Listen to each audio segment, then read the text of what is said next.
Sa Ebanghelyo ngayon, iprinisinta ni Jesus ang talinhaga ng manghasik.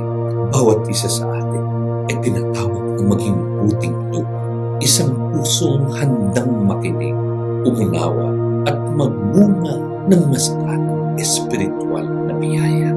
Madalas ang mga alalahanin at tukso ng mundo ang pumipigil sa salita ng Diyos sa ating puso.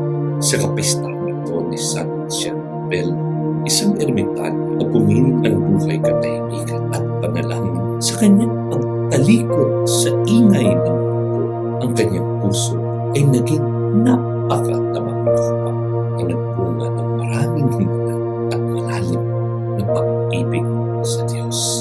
Tularan natin ang kanyang katapatan sa panalangin.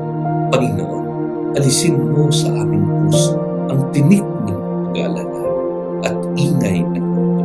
Sa pamamagitan ng panalangin ni San Charbel, gawin mo kaming mabuting lupa na handang magbunga para sa iyong kaharian.